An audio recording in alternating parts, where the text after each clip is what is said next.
Hi friends, అందరికీ నమస్కారం. Welcome to my channel. ఈరోజు మన ఛానల్లో మరొక కొత్త రెసిపీ వచ్చేసి కమ్మగా నోరూరించే బెల్లన్నంని ఏ విధంగా చేయాలో చూద్దామండి. మంచి రుచితో చాలా ఈజీగా ఏ విధంగా చేయాలో చూపించబోతున్నాను. ఇలా చేస్తే బెల్లన్నం అయితే చాలా రుచికరంగా ఉంటుందండి.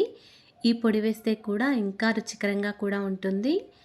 ఇలా మనం ప్రసాదం కోసమైనా కానీ లేదా స్వీట్ తినాలనిపించినప్పుడు కానీ మంచి రుచితో ఈ విధంగా చేసుకోవచ్చు. అలాగే ఫ్రెండ్స్, మా ఛానల్ని ఇంతవరకు సబ్స్క్రైబ్ చేసుకోకపోతే సబ్స్క్రైబ్ చేసుకోండి ఫ్రెండ్స్. అండ్ లైక్ చేయండి, షేర్ చేయండి, కామెంట్స్ చేయండి. ఇప్పుడు మనం బెల్లన్నంని ఏ విధంగా చేయాలో చూద్దాం. బెల్లన్నం కోసం ముందుగా బెల్లన్నంలో వేయడానికి ఈ పొడిని మనం సిద్ధం చేసుకోవాలండి. పొడి కోసం ముందుగా స్టవ్ ఆన్ చేసుకొని ఒక చిన్న కడాయిని పెట్టుకొని ఇలా ఒక చిన్న కప్పు వరకు పల్లీలు వేసుకొని ఫ్రై చేసుకొని పెట్టుకోవాలి.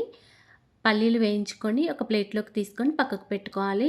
అదే కడాయిలో మళ్ళీ ఒక చిన్న కప్పు వరకు కొన్ని నువ్వులను వేసుకొని మళ్ళీ దోరగా ఫ్రై చేసుకోవాలండి. స్టవ్ని సిమ్లో పెట్టుకొని నువ్వులు కొంచెం చిటపట అనే వరకు లైట్గా దోరగా వేయించుకొని మళ్ళీ ప్లేట్లోకి తీసుకొని పక్కకు పెట్టుకోవాలి. ఇలా నువ్వులను పల్లీలను వేయించుకొని ఫ్రై చేసుకొని పక్కకు పెట్టుకున్న తర్వాత మళ్ళీ అదే కడాయిలో ఒక స్పూన్ వరకు నెయ్యిని వేసుకోవాలి. మీరు కావాలనుకుంటే పల్లీలు నువ్వులు కొన్ని ఎక్కువైనా తీసుకోవచ్చండి. మరొక టీ స్పూన్ వరకు ఎక్కువైనా తీసుకోవచ్చు. ఇప్పుడు అదే కడాయిలో ఒక టీ స్పూన్ వరకు నెయ్యిని వేసుకొని మనకు నచ్చిన డ్రై ఫ్రూట్స్ని వేసి ఫ్రై చేసుకోవాలి. ఇక్కడ నేనైతే ఒక 2 టీ స్పూన్ల వరకు జీడిపప్పును వేసి ఫ్రై చేసుకుంటున్నాను. ఇవి కొంచెం లైట్గా ఫ్రై అయ్యాక దీనిలో మళ్ళీ 2 టీ స్పూన్ల వరకు కిస్మిస్లు వేసి ఫ్రై చేసుకున్నాను. జీడిపప్పు కిస్మిస్లు మంచి కలర్ వచ్చే వరకు ఫ్రై చేసుకొని వేరొక గిన్నెలోకి తీసుకొని పక్కకు పెట్టుకోవాలి. ఈ కలర్ వచ్చే వరకు ఫ్రై చేసుకోవాలండి. ఎక్కువగా కూడా మాడనివ్వకూడదు. ఇలా ఈ కలర్ వచ్చే వరకు ఫ్రై చేసుకొని పక్కకు పెట్టుకోవాలి. తర్వాత మళ్ళీ అదే కడాయిలో ఒక హాఫ్ కొబ్బరి వరకు ఇలా చిన్న ముక్కలుగా చేసుకొని కట్ చేసుకొని వేసుకున్నాను. ఎండు కొబ్బరి ముక్కలు వేసుకున్నానండి. ఈ విధంగా ఎండు కొబ్బరి ముక్కలను తీసుకొని మళ్ళీ ఫ్రై చేసుకొని పక్కకు పెట్టుకోవాలి. తర్వాత మనం వేయించుకున్న నువ్వులు పల్లీలను ఒక మిక్సీ జార్లో వేసుకొని కొంచెం బరకగా గ్రైండ్ చేసుకోవాలండి. ఎక్కువగా కూడా మెత్తగా గ్రైండ్ చేసుకోకూడదు.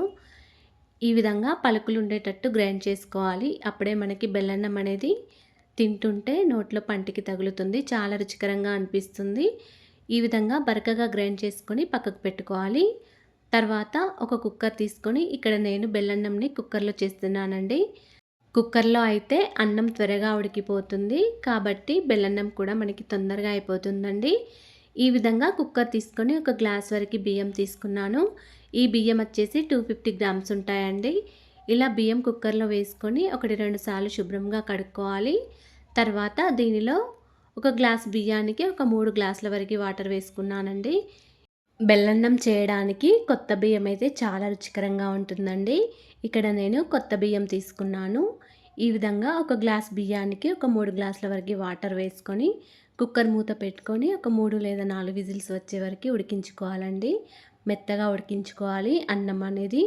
అప్పుడే మనకి బెల్లన్నం అనేది పర్ఫెక్ట్గా ఉంటుంది. 3 లేదా 4 విజిల్స్ వచ్చాక స్టవ్ ఆఫ్ చేసుకోండి.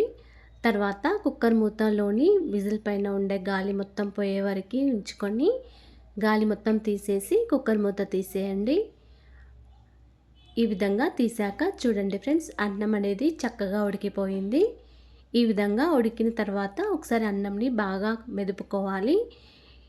ఇలా మెదుపుకుంటే అన్నం అనేది మనకి బెల్లన్నం అనేది చాలా రుచికరంగా ఉంటుందండి. ఇలా వేడిగా ఉన్నప్పుడే అన్నంని గరిటెతో మెత్తగా మెదుపుకోండి. అప్పుడే మనకి బెల్లన్నం అనేది చాలా రుచికరంగా ఉంటుంది. తర్వాత స్టవ్ ఆన్ చేసుకోండి. స్టవ్ ఆన్ చేసుకొని ఒక గ్లాస్ వరకు పాలను మరొక గ్లాస్ వరకు వాటర్ వేసుకొని మళ్ళీ ఒకసారి బాగా కలుపుకోండి. పాలని వాటర్ని అన్నంలో కలిసే విధంగా ఒకసారి బాగా కలుపుకున్న తర్వాత మళ్ళీ అవసరమైతే ఇంకా కొన్ని పాలను వేసుకోండి. అన్నం మొత్తం పాలలో కలిసే విధంగా ఒకసారి బాగా కలుపుకోండి. మీకు అవసరమైతే ఇంకా కొన్ని పాలు ఎక్కువైనా వేసుకోవచ్చండి. తర్వాత దీనిలో ఒక 3 కప్పుల వరకు బెల్లం వేసుకుంటున్నాను. బెల్లం వచ్చేసి ఒక 400 గ్రామ్స్ వరకు తీసుకున్నానండి. ఈ బెల్లం అయితే ఈ అన్నానికి కరెక్ట్గా సరిపోయింది. మీరు కావాలనుకుంటే కొంచెం తక్కువైనా తీసుకోవచ్చు. ఈ విధంగా బెల్లం మొత్తం అన్నంలో కలిసే విధంగా మీకు అవసరమైతే కొన్ని పాలనైనా వేసుకోవచ్చండి. ఈ విధంగా కలిపిన తర్వాత మనం వేయించుకొని పొడి చేసుకొని పెట్టుకున్న నువ్వుల పల్లీల పొడిని వేసుకోవాలి. ఒక హాఫ్ టీ స్పూన్ వరకు యాలకుల పొడి వేసుకోండి. ఈ నువ్వుల పల్లీల పొడి మీరు బెల్లన్నం చేసేటప్పుడు ఒకసారి వేసి చూడండి, చాలా రుచికరంగా ఉంటుంది. యాలకుల పొడి వేసిన తర్వాత మనం ఫ్రై చేసుకొని పెట్టుకున్న డ్రై ఫ్రూట్స్ వేసుకోవాలి. అన్నీ వేసిన తర్వాత ఒకసారి బాగా కలుపుకోవాలి. తర్వాత ఒక టీ స్పూన్ లేదా 2 టీ స్పూన్ల వరకు నెయ్యిని వేసుకోవాలి. నెయ్యిని వేసిన తర్వాత మళ్ళీ ఒకసారి కలుపుకోండి. ఇది ఇలా వాటర్గా ఉంది కానీ కొంచెం చల్లారితే గట్టి పడిపోతుంది. ఇలా కొద్దిగా వాటర్ ఉన్నప్పుడు ఒక 5 మినిట్స్ వరకు మూత పెట్టుకొని స్టవ్ని సిమ్లో పెట్టుకొని ఉంచుకోండి. 5 మినిట్స్ తర్వాత మళ్ళీ స్టవ్ ఆఫ్ చేసుకోండి. కొద్దిగా గట్టి పడిపోయింది. ఇంకా కొంచెం గట్టిగా కావాలనుకుంటే మూత తీసి కొద్దిసేపు చల్లారనివ్వండి. చూడండి ఫ్రెండ్స్, ఇది చల్లారాక గట్టి పడిపోయింది. అంతేనండి, ఎంతో రుచికరమైన బెల్లన్నం రెడీ అయిపోయింది. ఇలా ఈ నువ్వుల పొడి పల్లీల పొడి వేస్తే చాలా రుచికరంగా ఉంటుందండి. మీరు కూడా ఇలా ఒకసారి ట్రై చేసి చూడండి. మీకు ఎలా వచ్చిందో నాకు కామెంట్ బాక్స్లో తెలియజేయండి ఫ్రెండ్స్. అంతేకాకుండా ఇంతవరకు మా ఛానల్ని సబ్స్క్రైబ్ చేసుకోకపోతే సబ్స్క్రైబ్ చేసుకోండి అండ్ లైక్ చేయండి, షేర్ చేయండి. మా ఛానల్ని సబ్స్క్రైబ్ చేసుకోండి. Thanks for watching.